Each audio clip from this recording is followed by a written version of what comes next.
Bridge construction starts with engineering control rather than machinery. Survey teams establish a permanent horizontal and vertical control network using total stations and GNSS systems, forming the reference framework for the entire structure. The bridge centerline, pier axes, and abutment faces are transferred from design drawings to the ground using closed traverses, while primary benchmarks are fixed outside the construction influence zone and verified through redundant measurements.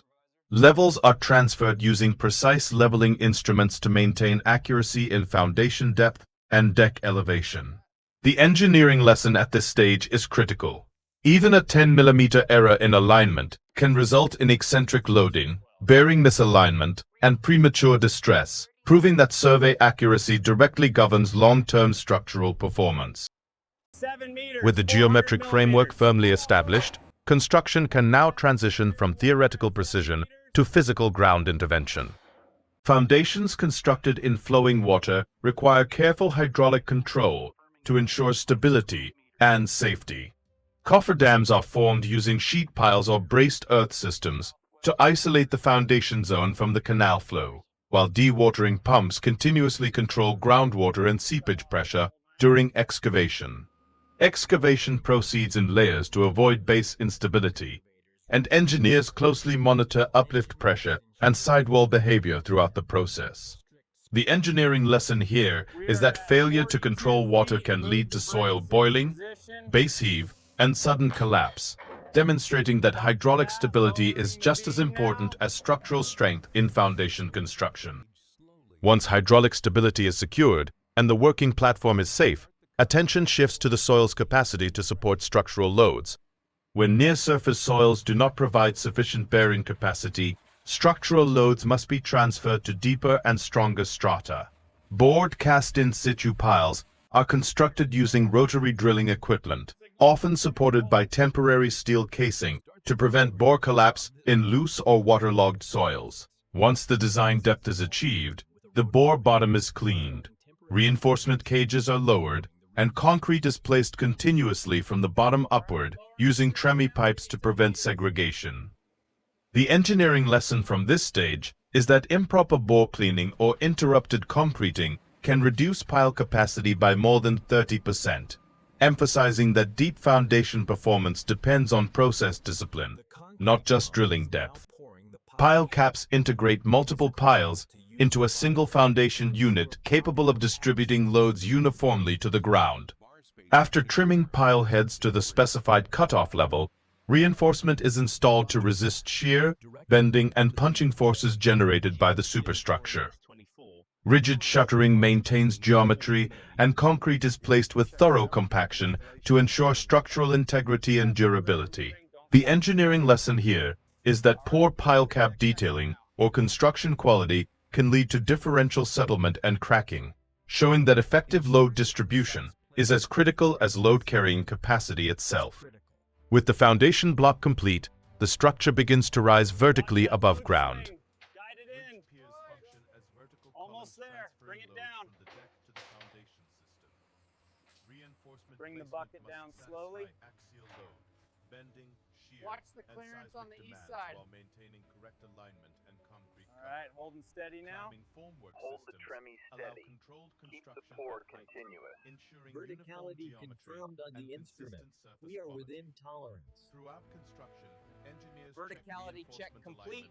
Ready for concrete. Bring the tremie hose over here. Watch the vibrations. The engineering lesson is clear. Reading confirmed. Mark at +2 millimeters. Acknowledged. Proceed with the next lift. Abutments support the bridge deck at both ends while retaining the approach embankments, and wing walls resist lateral earth pressure and protect against erosion. Reinforced concrete provides strength, while drainage systems such as weep holes and filter layers relieve hydrostatic pressure behind the structure. Backfilling is carried out in well-compacted layers to prevent settlement and ensure long-term stability. The engineering lesson at this stage is that most abutment failures are caused by water pressure rather than load, highlighting drainage design as a fundamental aspect of structural safety. Pier caps, also known as transom beams, distribute girder reactions across the pier shaft and are designed to resist high bending moments and shear forces. Heavy reinforcement is fixed accurately, and bearing seat locations are aligned within strict tolerances before concrete placement. Uniform concreting ensures consistent structural behavior. The engineering lesson from this stage is that incorrect bearing levels can cause uneven load sharing, cracking, and long-term performance issues, meaning precision here protects the entire superstructure above. Girders form the primary load-carrying system of the bridge superstructure and define the bridge span. Pre-stressed concrete girders are lifted using cranes or launching gantries and carefully positioned onto bearings, with engineers monitoring alignment throughout the lifting operation. Bearings are designed to allow controlled movement caused by thermal expansion, shrinkage, creep, and live loads. The engineering lesson is that rigidly restraining girders leads to thermal stress buildup, confirming that structural movement is a design requirement rather than a defect. The deck slab provides a continuous riding surface and distributes traffic loads across the supporting girders. Reinforcement is installed to control cracking and resist bending, while slab thickness, crossfall, and levels are verified before concrete placement. Concrete is poured continuously to achieve monolithic behavior, followed by proper vibration and curing.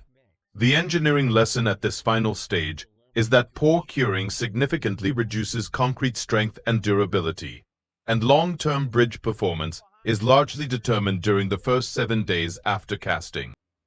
Bridge construction over a canal or river is not a single operation, but a carefully synchronized sequence of engineering decisions where accuracy, discipline, and understanding of forces govern success.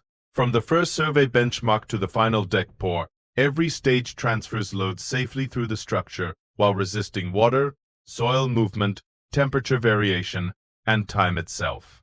What ultimately defines a durable bridge is not just concrete and steel, but the control of geometry, water, workmanship, and construction methodology.